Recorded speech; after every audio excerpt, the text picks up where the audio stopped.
পরিবারের পক্ষ থেকে একজনই যথেষ্ট, এই মতামতটিও দলিলের দিক থেকে বেশ শক্তিশালী। সেক্ষেত্রে আমরা মেহনাফ ইবনে সুলাইম রাদিয়াল্লাহু তাআলা আনহুর বর্ণিত একটি হাদিস সুনানে আবু দাউদে এসেছে, হাদিসটি হাসান পর্যায়ের হাদিস।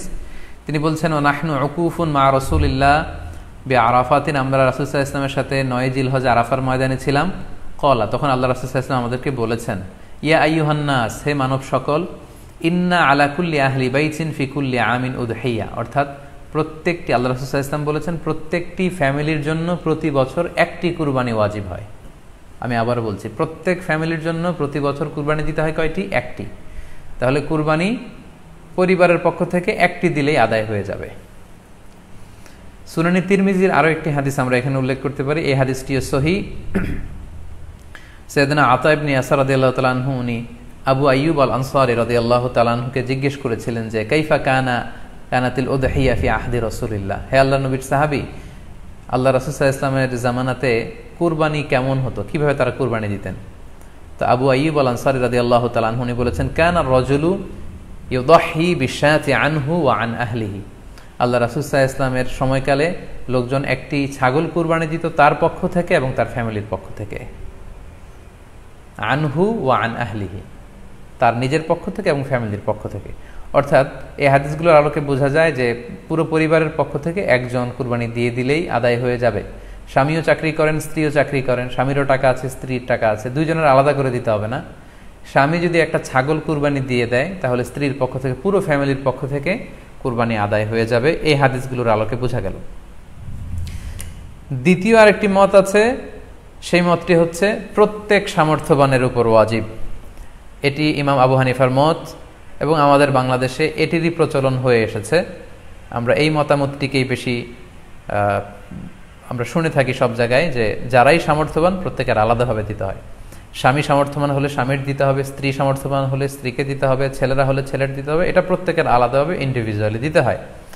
এবং সেক্ষেত্রে ওনারা দলিল দিচ্ছেন সুনান ইবনু মাজার একটি হাদিস, হাদিসটি সহিহ, যেখানে আল্লাহ রাসূল সাল্লাল্লাহু আলাইহি ওয়াসাল্লাম বলেছেন, মান কানা লাহু সাআহ, যার সামর্থ্য আছে কিন্তু ওয়ালাম ইউদাহি, সামর্থ্য থাকার পরেও সে কুরবানি দেয় না, ফালা ইয়াকরাবান্না মুসাল্লানা, সেজন্য ঈদুল আজহার দিন আমার ঈদগাহে না আসে নামাজ পড়তে।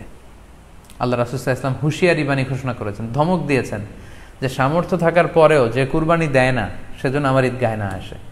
এই হাদিসের আলোকে ওনারা বলেছেন, মান কানা লাহু সাআহ, যার সামর্থ্য আছে। ওনারা বলছেন যে এটা ইন জেনারেল, ব্যাপক, যারই সামর্থ্য আছে তাকেই দিতে হবে। সো এখানে বাস্তবতা হচ্ছে দুই পক্ষেরই খুব ভ্যালিড দলিল আছে। আর কোনো মাসালার ক্ষেত্রে যখন মতবিরোধ থাকে, দুই পক্ষেরই দলিল থাকে, সেক্ষেত্রে বাড়াবাড়ি করাটা অনুচিত। বরং এটা হচ্ছে ইসলামের সৌন্দর্য, এখানে প্রশস্ততা রয়েছে। সো যারা মনে করে যে ফ্যামিলির পক্ষ থেকে একজন কুরবানি দিলেই আদায় হয়ে যাবে, তাদেরও দলিল আছে, তাদেরকে সেটা করতে দেওয়া উচিত। তবে আমরা এটাকেই সাজেস্ট করি যে প্রত্যেক সামর্থ্যবানের উপর কুরবানি দেওয়া উচিত। এতে করে যিনি কুরবানি দিবেন উনি সওয়াব পেয়ে উপকৃত হলেন, আবার উনি কুরবানি দেওয়ার কারণে গোশত বিতরণ করলেন, ফলে গরিবরা উপকৃত হলো। সো সামর্থ্যবান প্রত্যেকেরই উচিত বেশি বেশি কুরবানি দেয়া। আশা করি এই মাসালাটাও আপনারা বুঝতে পেরেছেন। অনেকেই বাজার থেকে পশু আনার সময় বা কুরবানি করার সময় পশুর সাথে অনেক বেশি অমানবিক আচরণ করি। এতে করে কিন্তু আপনার কুরবানিটা, পুরো কুরবানির প্রক্রিয়াটাই প্রশ্নবিদ্ধ হয়ে যেতে পারে। তাই আজকের লাইভের মধ্য দিয়ে যারাই আপনারা যুক্ত হয়েছেন, আমি সবাইকে বলছি আমরা যাতে পশুর সাথে মানবিক আচরণ করি, কুরবানির পশুর সাথে এমন কোনো আচরণ যাতে না করি যাতে ওর কষ্ট না হয়, আমরা যেন এটা খেয়াল রাখি। বিশেষ করে জবাই করার আগে পশুকে ভালোভাবে রশি দিয়ে বেঁধে নেয়া এবং ছুরিটা, যেই ছুরি দিয়ে জবাই করা হবে সেটা খুব ধারালো থাকা। আল্লাহ রাসূল সাল্লাল্লাহু আলাইহি ওয়াসাল্লাম কিন্তু এই দিক নির্দেশনা আমাদেরকে দিয়েছেন। সুবহানাল্লাহ, ইসলাম যে কতটা চেক অ্যান্ড ব্যালেন্স, কতটা ভারসাম্যপূর্ণ জীবন বিধান। আল্লাহ রাসূল সাল্লাল্লাহু আলাইহি ওয়াসাল্লাম সহিহ মুসলিমের বর্ণনায় তিনি বলছেন, ইযা যাবাহতুম ফাআহসিনুয যিবহা, তোমরা যখন জবাই করবে সেখানেও তোমরা ইহসান করো। কেননা আল্লাহ তাআলা সব জায়গায় ইহসানকে অবধারিত করেছেন। আমরা জীবনে যাই করব না কেন সেটা ইহসানের সাথে করতে হবে। তো পশুটাকে কিন্তু আমি জবাই করব, স্লটার করব, আল্লাহ রাসূল সাল্লাল্লাহু আলাইহি ওয়াসাল্লাম বললেন যখন স্লটার করবে, জবাই করবে, তখনও সেটার প্রতি ইহসান করে তোমরা জবাই করো না। ওয়া ইযা যাবাহতুম ফাআহসিনুয যিবহা, সেক্ষেত্রেও তোমরা সফট হার্টেড হও, সেটাকে ইহসানের সাথে জবাই করো। কিভাবে ইহসানের সাথে জবাই করবে? ওয়ালিউহিদ্দা আহাদুকুম শাফরাতাহু ওয়ালিউরিহ যাবিহাতাহু, তোমরা তোমাদের ছুরিটা খুব বেশি করে ধারালো করে নাও, যাতে করে খুব স্মুথলি স্লটারিংটা হয়ে যায়, খুব স্মুথলি কুরবানিটা তাড়াতাড়ি হয়ে যায়, যাতে প্রাণীটার কষ্ট না হয়। আমরা প্রায়ই আমাদের বেখেয়ালে বা অবহেলাবশত কুরবানির পশু ট্রাক থেকে নামানো, হাট থেকে নিয়ে আসা, এমনভাবে আমরা কুরবানির পশুর সাথে ট্রিট করি, এতে করে কিন্তু অনেক অমানবিক আচরণ আমাদের দ্বারা প্রকাশ পেয়ে যায়। সো আমরা যদিও এটাকে জবাই করব, আমরা যেন ইহসানের সাথে জবাই করি, এই বিষয়টা যেন আমরা খেয়াল রাখি। এটা হচ্ছে প্রথম রিমাইন্ডার। দ্বিতীয় রিমাইন্ডার হচ্ছে, আমাদের দেশে প্রায় এটা ঘটে, জবাই করার পরে অনেক কসাইরা তাড়াতাড়ি এই পশুটার দেহ থেকে প্রাণ বের হয়ে যাওয়ার জন্য ছোট ছুরি দিয়ে জবাই করা প্রাণীটার গলার মধ্যে খোঁচা মারতে থাকে, গলায় বারবার খোঁচা মারতে থাকে। এটা কিন্তু ঠিক না। স্পাইনাল কর্ডে যদি আপনি জবাই করার পরে বারবার খোঁচা মারেন, তাহলে কিন্তু এই প্রাণীটার অপমৃত্যু হতে পারে, অর্থাৎ এটা স্বাভাবিক কোনো মৃত্যু নয়। স্বাভাবিক মৃত্যু হচ্ছে জবাই করে দেয়া, এবং ইসলাম এটাকে আমাদের জন্য বৈধ করেছেন। আমরা জানি যে পাশ্চাত্যে গরুর মাথায় বুলেট মারা হয়, অথবা ইলেকট্রিক্যাল শক দিয়ে ওটাকে হত্যা করা হয়, অথবা ভারী কোনো লোহার হাতুড়ি দিয়ে গরুর মাথায় আঘাত করে সেটাকে মারা হয়, কিন্তু ইসলাম এগুলোকে নিষেধ করেছে। ইসলামের বিধান হচ্ছে স্লটারিং করা, আপনি জবাই করে দিবেন। সেক্ষেত্রে আমার মনে হয় 10 থেকে 15 মিনিট যদি আমরা একটু ওয়েট করি, গরুর দেহ থেকে সবগুলো রক্ত কিন্তু বের হয়ে যাবে, ফলে এটার গোশতটা উপাদেয় হবে আমাদের জন্য। কিন্তু আমরা যদি তাড়াহুড়ো করে, বিশেষ করে অনেক কসাই ভাইরা রুহটা যাতে তাড়াতাড়ি বের হয়ে যায়, প্রাণটা যাতে তাড়াতাড়ি বের হয়ে যায়, জবাইয়ের পরে আবার ছোট ছুরি দিয়ে স্পাইনাল কর্ডে খোঁচা মারতে থাকে, এটা কিন্তু ঠিক না। এতে করে যেটা হয়, এটা স্বাভাবিক মৃত্যু হয় না, বরং অপমৃত্যু হয়ে থাকে।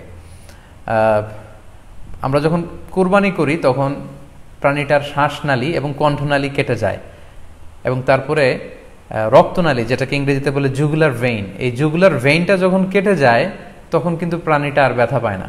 গবেষণায় দেখা গিয়েছে যে যদিও আমরা দেখি যে প্রাণীটা খুব ছটফট করে, লাফালাফি করে, কিন্তু আসলে সে ব্যথা পায় না। জুগুলার ভেইন যখন কেটে ফেলে তখন ব্রেইন তাকে স্পাইনাল কর্ডের মাধ্যমে হার্টে সিগন্যাল দেয় আরও বেশি পাম্প করার জন্য, আরও বেশি রক্ত পাঠানোর জন্য, ফলে দেহের সবগুলো রক্ত গলার ওই কাটা জায়গা দিয়ে কিন্তু বের হয়ে যায়।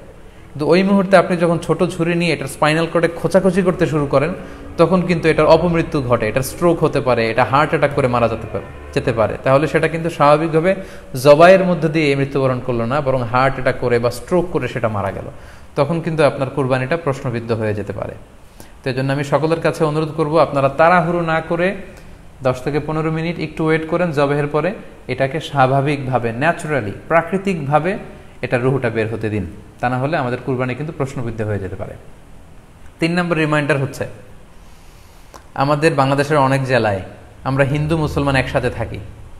আমার কাছে নিউজ এসেছে যে অনেক জায়গায় অনেকে হিন্দুদের মন্দিরের সামনে কুরবানির গরু জবাই করে। এটা ঠিক না, কারণ আমরা জানি যে ওরা এই গরুর পূজা করে থাকে।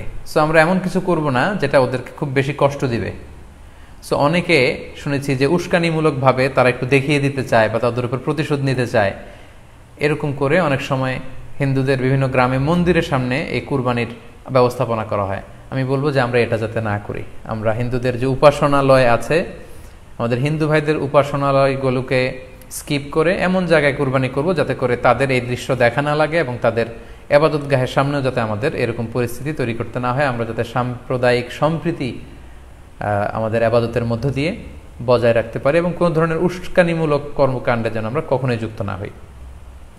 4 নাম্বার এবং সবচাইতে গুরুত্বপূর্ণ পয়েন্ট হচ্ছে, জি খেয়াল করে শুনুন, আপনাকে বলছি, 4 নাম্বার পয়েন্ট হচ্ছে যে জবাইয়ের স্থান এবং বর্জ্য কুরবানির পরে এটাকে নিজ দায়িত্বে পরিচ্ছন্ন করুন।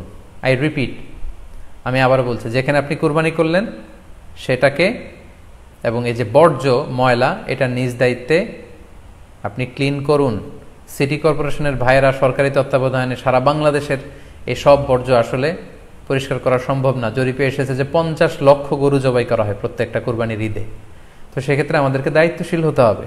কুল্লুকুম রাঈন ওয়া কুল্লুকুম মাসউলুন আন রাইয়াতিহি।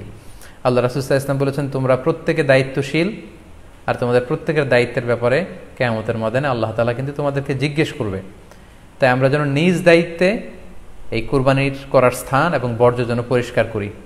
ব্লিচিং পাউডার দিয়ে বেশি করে পানি মেরে আমরা যেন পরিষ্কার পরিচ্ছন্ন রাখি, কারণ আত্মহুরু শাত্রুল ইমান, পরিষ্কার পরিচ্ছন্নতা এটা হচ্ছে ইমানের অঙ্গ।